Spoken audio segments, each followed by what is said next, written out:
Tim Johnston is the author of the novels Distant Suns, Descent, The Current, the award-winning story collection Irish Girl, and the young adult novel Never So Green. A carpenter for most of his adult life, he has also taught creative writing at the George Washington University and the University of Memphis. He is the recipient of the 2015 Iowa Author Award and currently lives in Iowa City, Iowa. Welcome to the first 50 pages, Tim. Happy to be here. Thank you for having me. So it is pretty exciting to get to chat with an author born and raised in Iowa. As a fellow Iowa-raised kid, I can identify with the drive to get out and see the world. And in reading some of the side dishes writings on your website, and I love that name, by the way, I was so intrigued just to kind of keep going and going into all those little projects, not little, but those projects that you've done. And you've had some really cool opportunities and experiences outside of the state of Iowa. But let's talk for a second about the path that brought you to a writing career, and then what brings you back to Iowa. The writing path began in Iowa. I was born and raised here, and grew up, vaguely aware of the Iowa Writers Workshop that is here. You may have heard of that. Yeah, a little bit renowned. But didn't really, as far as I knew, is where people went and built furniture. Sounded like a workshop. So I didn't know much about it. I wasn't really driven to write as a kid, except that I was into comic books and I was into drawing. And my best friend and I, he was a drawer also. We created our own comic book series, with our own kind of lineup of heroes and villains and bad guys. And after we'd drawn a comic book, I'd take it to my father's office, and he was a lawyer, law office, and make copies and take it home, put it under the Singer sewing machine and sew up the spines. They were pretty thin. Wow. So, and then we would take it and sell it for 25 cents to our friends at school who were gullible enough to give us a quarter. So that was kind of my introduction to kind of creating story, I guess. I was inspired by the comic books I was reading and the stories I was reading, the books that I was reading as a kid. I was a pretty avid reader. But at some point along the line, as I was working on comic books, I noticed that the written parts were getting longer than the image parts. So I think the second part of your question was what drew me back. Yeah, what brings you back? Yeah, so a lot happened between, once I got once I had my BA in English and my MFA in creative writing, which was a 4-year program actually. So the minute I had those 2 degrees in hand, I basically just took off and went to Japan, and I had a buddy there who was in banking and was pretty well set up there. So I kind of just sponged off of his living arrangement for a while, and I taught English to Japanese businessmen and women, which meant basically just speaking my native tongue to them and getting paid for it. Yeah. Pretty nice deal. Eventually ended up back in Iowa, and I fell into carpentry because my father was remodeling a house.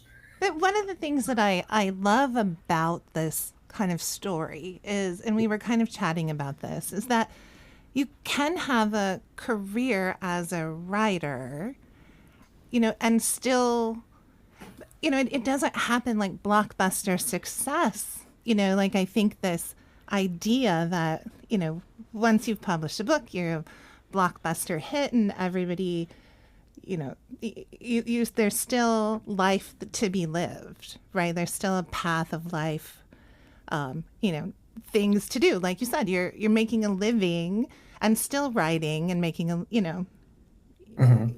And until you then, eventually you do have the success, right? But I think it is an interesting story because that is life. Yeah. Well, if you want to be a writer, it's pretty much a requirement that you've got to figure out a way to make a living. Because for a very long time, and maybe ever, writing is not likely to pay for it. And that's why a lot of writers go into teaching. And I just didn't really want to do that right out of graduate school. I just didn't want to, because you end up teaching a lot of introduction to writing rhetoric kind of courses, and it's tough. It's really it's a lot of work. And I did it as a grad student, so I knew what that was about. And I just found that doing something like carpentry was not only gave me more time to write, but it freed up my brain space, in a way that teaching and reading and working on other people's writing did not.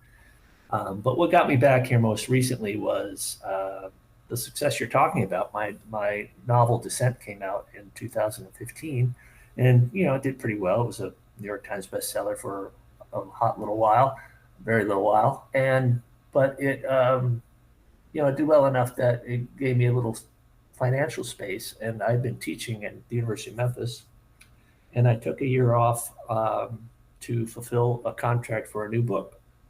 So I had that contract financing, and I had the financing that came in from Descent. And so that's when I came back to Iowa City in 2016 and rented a little house here and began to write the next novel. And it was just a sabbatical. I was just going to stay here for a year. And after about 6 months, I realized I really kind of like this life, just sitting in my little house in Iowa City and writing. And so I did go back to Memphis to finish up, the thesis I was working on there with my students. But that was it. And then I came back and settled into this little house, rented it for a while, around post-COVID. It came up for sale and I bought it, and here I sit 9 years later after moving in here.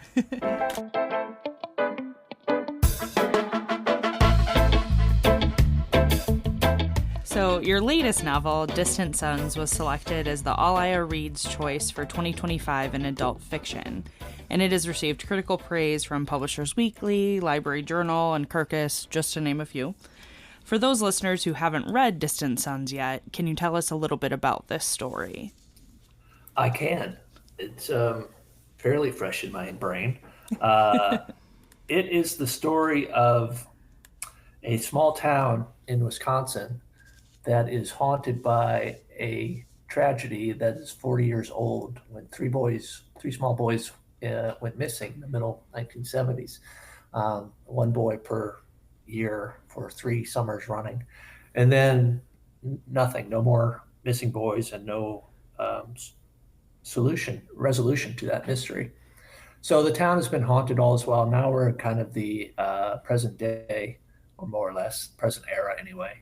And these 2 young men, who I'll talk about more in a second, arrive in town at about the same time. They don't know each other, but they meet by chance, and their meeting and their presence in town sort of rekindles the mystery of those 3 small boys, and they sort of happen into the complexities of that story and how it still affects the citizens of the town.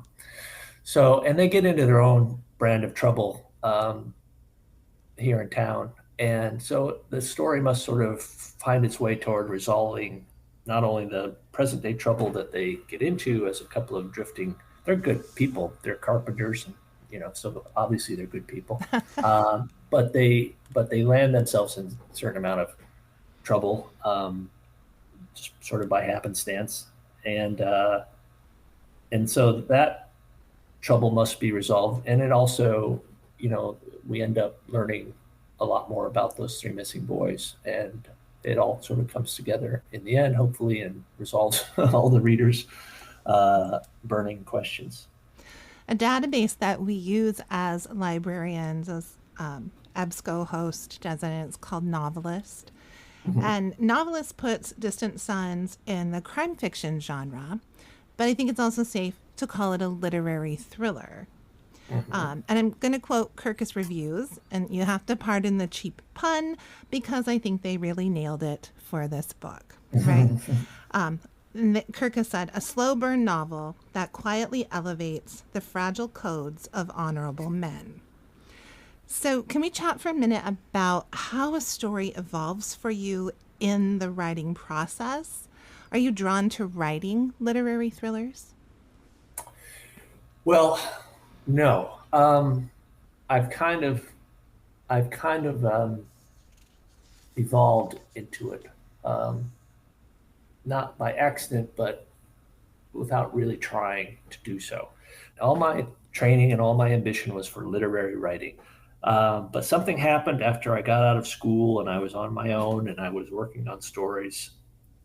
And I began, and you'll see this, or I would see it, and other people would notice it in the stories that eventually became the collection Irish Girl, is that there were, things were getting a little more dangerous and serious and with higher stakes in those stories. They weren't always figured out, but a lot of, people started going missing and there was tragedy. And I think at some point I wanted to write stories that had more danger in them or something that made it more, that just raised the stakes for the characters. I was still writing about characters, and that's I think what really makes the literary difference is you're really kind of exploring character and Yeah.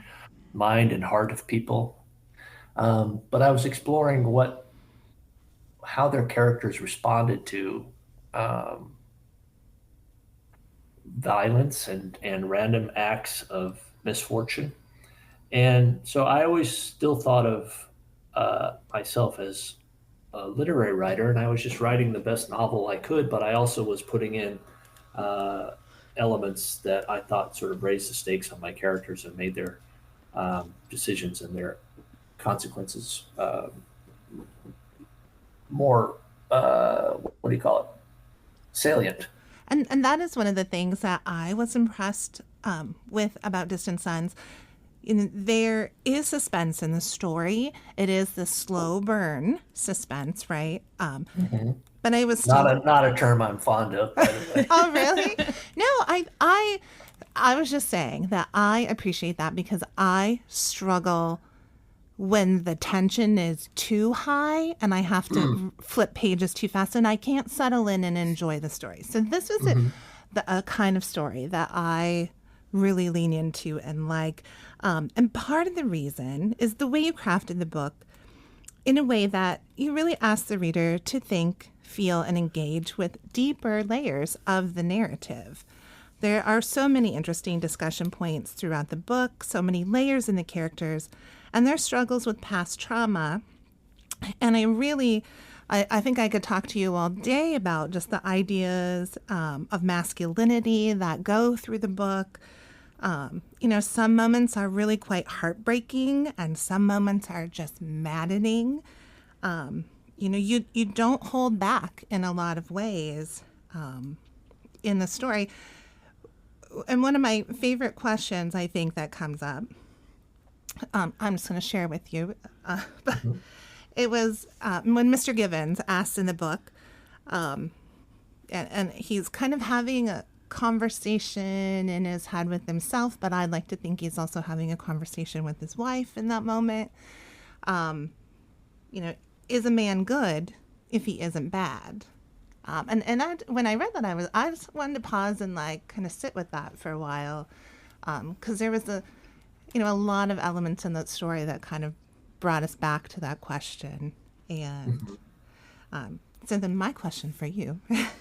What questions were you looking to explore in writing this book? Well, that's a good question because I don't really set out to explore ideas or questions.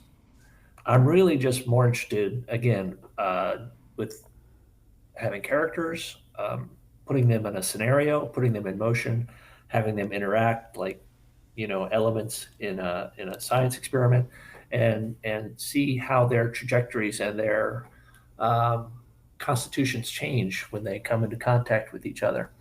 And I'm really, as much as I'm able to, I'm just trying to follow. I'm just trying to follow the natural course of things once they've been set in motion, according to who I understand these characters to be. And that isn't to say that I don't think about those things. Eventually, I do. As the novel goes on, I begin to see that I'm actually returning to certain ideas. Like there's a idea of shame in the novel that goes through a lot of the characters, and so I go back when I'm revising and I think, well, this is an area that could be, that I think sort of writing about that, but I haven't really been very clear or explored it to its its fullest in that moment. I always used to tell and this is a quote I stole from Ron Carlson, the great short story writer who wrote a book called Ron Carlson Writes a Story. But I used to tell my students what he would say is that just keep writing, stay in the seat, stay in the room. He would say, and you can be smart later. So I get smarter as I go on, and can start to sort of work out those ideas you're talking about masculinity and shame and redemption and all those kinds of things. But I'm not really thinking about them in the process. If I am, then I'm probably not writing really honestly or truly.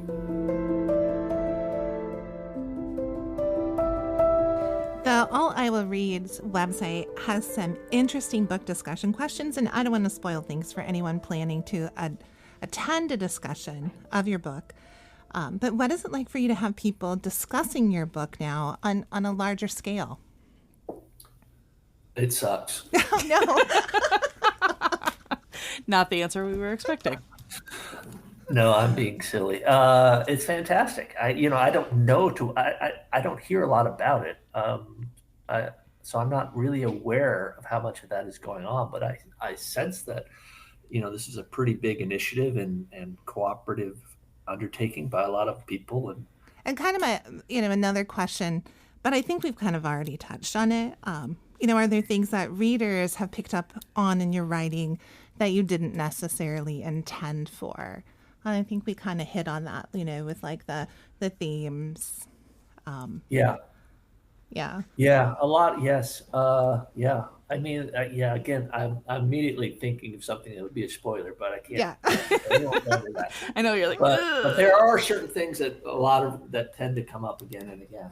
And what I find is that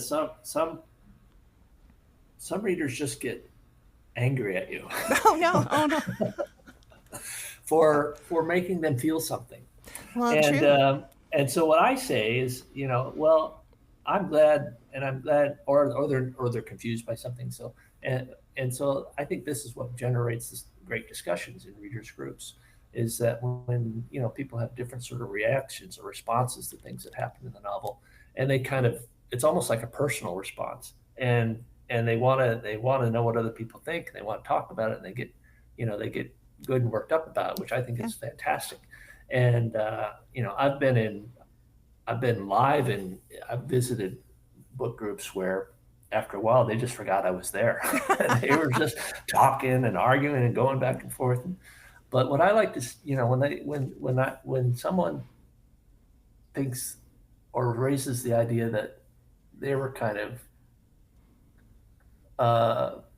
something was almost too much for them or something, I say, I'm really writing for me ultimately, and I want things to be too much. I want to be surprised and devastated, and I want to feel the feels. Me too. Mm-hmm. You know what I mean? Yeah, we like to feel all the feels too in what we read. So that's why we read, isn't it? Yeah, I think so. In an interview you did back in 2019 with Greer McAllister for the Chicago Review of Books, you mentioned that you don't read traditional thrillers or crime novels. So we have to ask, what books excite you as a reader, and what are you searching for when you go shopping or, say, browsing for books at your local public library? Well, really, I'm looking for great story that is very well written. Now, sometimes I will read great story that's not super well written, and I'm sort of being snobby here. It goes back to my training. But after I got over reading Stephen King and everything like that when I was young, I really began to read the canon, the literary canon, and really became excited by that and by what language can do and by what sentences can do. And so I'm always looking for that. And one of the stories I reference, it's one of my favorite books in the last 10 years, is a book called Open City by Teju Cole. which has the plot is basically this: a young man who's doing his psychiatry residency in New York City walks around New York City and looks at architecture and looks at art and thinks about things and talks about things. And there's very little, no one kidnaps him. He doesn't have to solve a murder. But it's so psychologically keenly imagined and so well written that I just can't get enough of it. And I've reread that book many times. When I don't have something in hand that's new, I go back to, old favorites. I go back to reading. I'm currently reading a bunch of Chekhov short stories. I go back to reading Cormac McCarthy, who I love, who does have some, exciting elements, but is always writing at the highest level of sentence. And Flannery O'Connor, great short story writers that I love. So is there a piece of advice or a pearl of wisdom that has been the most influential to you in your writing career? I'm sure there's been a lot of... Yeah. We're throwing the really hardest questions at you towards the end. I think the thing that comes back to me most vividly is, a couple of things. A lot of writing books and teaching courses will talk about trying to, you've got to find your own voice. And I think that's true, but I think trying to find it is a bad way of going about it. I think you just need to write whatever it is and however you want to write in the moment. And over time, that voice will find you. And I think you could read any one of my novels or short stories and you would say, well, I think that's a Tim Johnston. If you've read enough of me, you would say I think that's a Tim Johnston piece of writing. But you might not know why. And I wouldn't know why. But you would recognize it. And as I recognize when I'm reading, some of the writers that I love. But how I got there is anybody's guess, but probably a lot of it was, influenced by the writers that I loved. And I was probably, doing some imitative writing, trying to write up to that level and failing, most likely. But eventually I settled into what you might call my own voice. And so I don't think you should try and force something like that. I think you should just write, follow what interests you, what you love, and eventually the voice will find you. That's one thing. And along those same lines, I also think you should write what you want to read. Yeah. If you love to read Harry Potter, then you shouldn't try to write James Joyce. Yeah. You should try and write Harry Potter. I wanted to write novels and short stories that I would have liked to read, and I think some of my younger reading self influenced that. I think eventually the boy who loved to read scary stories and Stephen King eventually let those things come back into his writing to some degree. Well, thank you so much for a fantastic discussion today, Tim. We really enjoyed this, and we know readers are going to enjoy Distant Sons, and we hope that they'll find those book discussion groups. Me too. Thank you very much. I enjoyed it. And we're just going to give a little shout out to the All Iowa Reads for those listeners who may not know. The All Iowa Reads was established in 2003 to foster a sense of unity through reading. Iowans are encouraged to come together in their communities to read and talk about a single book title in the same calendar year. So libraries, book clubs, schools, and other local organizations are sponsoring discussions of this year. It is Distant Sons by Tim Johnston. So be sure to check your local libraries and communities for upcoming All Iowa Reads events.